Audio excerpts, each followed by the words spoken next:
오늘의 이야기를 시작합니다. 안녕하세요. 저는 36살 싱글남입니다. 지방에서 가전제품 생산라인 관리자로 일하고 있습니다. 생산라인 관리자로 일하다 보니 여직원들이 절대적으로 많은 곳입니다. 관리자로서 강압적인 모습만 보인다고 되는 곳이 아니라 그녀들과 수다도 떨면서 친해져야만 원활하게 운영이 되는 곳입니다. 수시로 그녀들과 이야기를 하다 보니 자연스럽게 그녀들의 가정생활, 연애 고민 등 많은 것에 대해서 알게 되었고, 본의 아니게 그녀들의 비밀스러운 사생활에 관해서도 듣게 되었습니다. 몇 년간 회사 방침 및 대내외적인 문제로 회식이 없다가 얼마 전 오랜만에 회식을 하게 되었습니다. 보통은 1차에서 식사만 하고 끝나는 경우가 많고, 아이가 있는 유부녀 직원들이나 자기 생활이 있는 싱글 여직원들은 회식에 잘 안 오는 편인데, 그날 회식은 평소에 잘 참석하지 않았던 직원들까지도 다 참석해서 2차까지 술자리까지 자연스럽게 이어지게 되었습니다. 이미 수많은 이야기를 나눌 만큼 친한 사이기도 하지만 술이 들어간 그녀들의 거침없는 대화들은 옆에 앉아서 듣기 너무 민망한 수준이었습니다. 몇 번을 도망가려다 붙잡혀서 앉아있다가 화장실 간다는 핑계로 자리를 빠져나와 구석에 조용한 자리로 옮겼습니다. 혼자서 조용히 맥주를 마시며 술집에 들려오는 신나는 노래를 듣고 있었습니다. 오랜만에 오는 술집이라서 그런지 노래만 듣고 있어도 너무 즐거웠습니다. 그렇게 나름 즐겁게 회식을 보내고 있는데 얼굴이 붉게 물든 이내가 본인 술잔을 들고 제 옆자리로 왔습니다. 젊은 사람들과 가서 놀지 왜 여기로 왔냐고 물었습니다. 저와 연애하려면 옆에서 술을 마시면서 취해야 한다면서 애교 섞인 말을 하는데 살짝 심쿵하긴 했습니다. 하지만 이내는 육아로 집에서 쉬다가 3살 된 아들이 어린이집을 가기 시작하면서 작년부터 일을 시작한 유부녀입니다. 아들은 잘 크고 있는지 이야기하면서 늦었는데 집에 안 가도 되냐고 물었더니 아들은 부모님 집에 맡겼고 남편은 서울로 출장 갔다면서 오늘 늦게까지 신나게 놀다가 들어갈 생각이라고 하였습니다. 그러면서 복장에 신경 써서 왔는데 자기 괜찮아 보이냐고 묻는 것이었습니다. 이내는 회사 유니폼을 입고 있어서 몰랐는데 쫙 달라붙는 옷을 입고 있는 그녀를 보니 나이도 좀 있고 나이도 출산한 유부녀였지만 아주 매력적인 여자였습니다. 이쁘다고 칭찬을 해주었더니 너무 성의 없는 답변이라면서 삐지는 척을 하는데 그날따라 너무 귀여웠습니다. 한 잔, 두 잔을 주고받다 보니 화장실을 간다면서 나갔습니다. 나간 지 얼마 안 되어 이내가 다시 돌아와서 제 옆자리에 앉았습니다. 그녀는 이제부터 계속해서 제 옆에서 술잔을 들고 대화를 이어나갔습니다. 한참 시간이 지나도 안 돌아오길래 집으로 간 줄 알고 저도 집에 갈 준비를 하면서 나왔습니다. 2차 술자리 회식도 곧 끝날 것 같기도 하고 3차로 노래방을 가는데 피곤하기도 하고 노래도 잘 못해서 먼저 조용히 집으로 가려고 나온 것이었습니다. 길가에서 택시를 잡고 있는데 좀 멀리 떨어진 나무 앞에 그녀가 쓰러져 있는 것이었습니다. 한참 동안 안 돌아오길래 집에 간 줄 알았더니 완전 취해서 나무 앞에서 도범벅이 돼서 쓰러져 있던 것이었습니다. 그녀와 친한 보라한테 전화를 했지만 받지 않았고 일단 그녀를 대충 수습해서 택시를 태웠습니다. 하지만 이미 정신을 잃은 상태이고 집 주소도 몰랐기에 일단 같이 근처 숙박업소로 갔습니다. 휘청거리는 그녀를 부축해서 가는데 그녀의 가슴이 느껴졌습니다. 그걸 느꼈는지 그녀는 횡설수설거리였지만 무슨 말을 하는지 알아듣지는 못했습니다. 침대에 그녀를 눕혀놓고 토 묻은 옷을 수습해 주었습니다. 그러면서 저도 얼마나 땀이 났던지 샤워를 했습니다.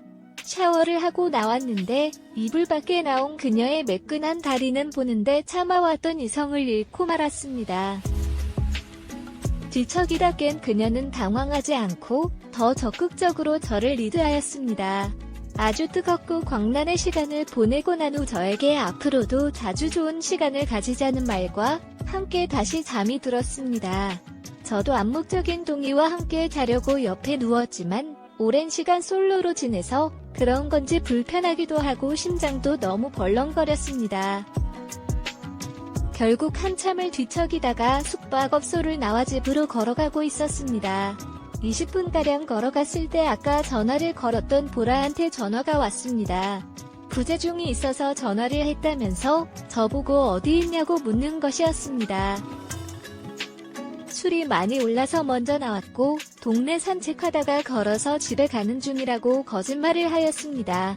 당연히 이내와 뜨거운 시간을 보냈다고 사실대로 다 말할 순 없는 상황이니까요.